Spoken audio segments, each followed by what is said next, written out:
ദേശീയപാത തൃശൂർ തലൂരിൽ ലോറിക്ക് പിന്നിൽ tourist bus ഇടിച്ച് 23 പേർക്ക് പരിക്ക്. തമിഴ്നാട് സ്വദേശികൾ സഞ്ചരിച്ചിരുന്ന മിനി ബസ്സാണ് അപകടത്തിൽപ്പെട്ടത്. വിശദാംശങ്ങളുമായി അനീഷ് ആന്റണി തൃശൂരിൽ നിന്നും ചേരുന്നു. അനീഷ്, എപ്പോഴായിരുന്നു അപകടമുണ്ടായത്? 23 പേർക്ക് ഇപ്പോൾ പരിക്ക് പറ്റിയെന്നാണ് അറിയാൻ സാധിക്കുന്നത്. എന്തൊക്കെയാണ് വിശദാംശങ്ങൾ? ഇവരുടെ ആരോഗ്യസ്ഥിതി എത്രത്തോളമുണ്ട്? പുലർച്ചെ 4 മണിക്കാണ് ഈ ഒരു അപകടമുണ്ടായത്. ദേശീയപാതയിൽ തലൂര് ജെറുസലേം ധ്യാന കേന്ദ്രത്തിന് സമീപത്ത് വെച്ചായിരുന്നു അപകടം.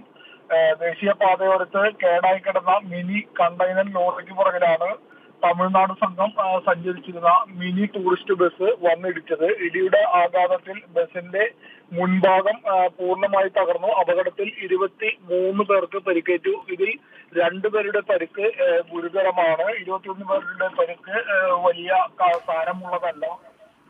അപകടത്തെ തുടർന്ന് ദേശീയപാതയിൽ ഏറെ നേരം ഗതാഗത തടസ്സമുണ്ടായി.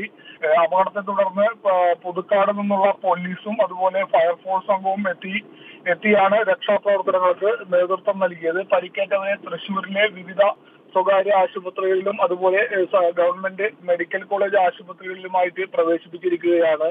അപകടത്തെ തുടർന്ന് ടൂറിസ്റ്റ് ബസിന്റെ ഡ്രൈവർ ഏറെ നേരം ബസിന്റെ മുൻഭാഗത്തെ ക്യാബിനിൽ കുടുങ്ങിക്കിടന്നു. ഒടുവിൽ ഫയർഫോഴ്സ് എത്തി ഈ ക്യാബിൻ വെട്ടിപ്പൊളിച്ചാണ് ഡ്രൈവറെ രക്ഷിച്ച് ആശുപത്രിയിലേക്ക് മാറ്റിയത്. തമിഴ്നാട്ട് നാമക്കലിൽ നിന്നുള്ള പഠനയാത്രയ്ക്ക് കേരളത്തിലേക്ക് എത്തിയ സംഘമാണ് അപകടത്തിൽപ്പെട്ടത്. ഇവർ പഠനയാത്ര കഴിഞ്ഞ് തിരികെ തമിഴ്നാട്ടിലേക്ക് പോകുന്നതിനിടെയായിരുന്നു അപകടം. വഴിയോരത്ത് കേടായി പാർക്ക് ചെയ്തിരുന്ന മിനി കണ്ടെയ്നർ ലോറിക്ക് പുറകിലാണ് ഇവരുടെ ബസ് വന്നിടിച്ചത്. 4 മണിയോടെ ഉണ്ടായ അപകടത്തിൽ ഏറെ നേരം ദേശീയപാതയിൽ വാഹനക്കുരുക്ക് ഉണ്ടായി. വാഹനങ്ങളുടെ നീണ്ട നിര തന്നെയാണ് ദേശീയപാതയിൽ ഉണ്ടായത്. ഒടുവിൽ ഈ വാഹനം മാറ്റിയിട്ട് രക്ഷാപ്രവർത്തനങ്ങൾക്ക് ശേഷമാണ് ദേശീയപാതയിലെ ഗതാഗതം പുനഃസ്ഥാപിച്ചത്. എന്തായാലും 23 പേരുടെ പരിക്കേറ്റവരിൽ 21 പേരുടെയും പരിക്ക് ഗൗരവമുള്ളതല്ല എന്നാണ് നമുക്ക് ലഭിക്കുന്ന വിവരം. 2 പേരുടെ പരിക്ക് മാത്രമാണ് സാരമുള്ളതായി പറയുന്നത്. ഭദ്ര, അനീഷ്, അപകടം ഉണ്ടാകാനുള്ള കാരണങ്ങൾ എന്തെങ്കിലും ഇപ്പോൾ ലഭ്യമായിട്ടുണ്ടോ? അതായത് ഡ്രൈവർ ഉറങ്ങിപ്പോയി, അത്തരത്തിലുള്ള എന്തെങ്കിലും കാരണങ്ങൾ ലഭ്യമായിട്ടുണ്ടോ? സ്വാഭാവികമായും പുലർച്ചെ 4 മണിയായതിനാൽ ഡ്രൈവർ ഉറങ്ങിപ്പോയത് തന്നെ ആകാമെന്നാണ് പ്രാഥമികമായ നിഗമനത്തിലുള്ളത്. എന്തായാലും ഈ വഴിയോരത്ത് കേടായി കിടന്ന വാഹനം ടൂറിസ്റ്റ് ബസ് ഡ്രൈവറുടെ ശ്രദ്ധയിൽപ്പെട്ടിട്ടില്ല എന്നത് വ്യക്തമാണ്.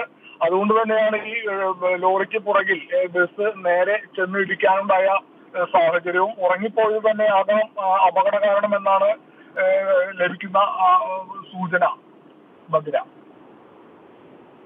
അനീഷ്, ദേശീയപാത തൃശൂർ തലൂരിൽ ലോറിക്ക് പിറകിൽ ടൂറിസ്റ്റ് ബസ് ഇടിച്ച് 23 പേർക്ക് പരിക്ക്. തമിഴ്നാട് സ്വദേശികൾ സഞ്ചരിച്ചിരുന്ന മിനി ബസ്സാണ് അപകടത്തിൽപ്പെട്ടത്. ഇവർ പഠനയാത്രയ്ക്ക് വന്നിരുന്നവരാണെന്നാണ് അറിയാൻ സാധിക്കുന്നത്. അതേസമയം ഡ്രൈവർ ഉറങ്ങിപ്പോയതാണ് അപകടത്തിന് കാരണം എന്നാണ് അനീഷ് ആന്റണി നൽകിയ വിശദാംശങ്ങൾ.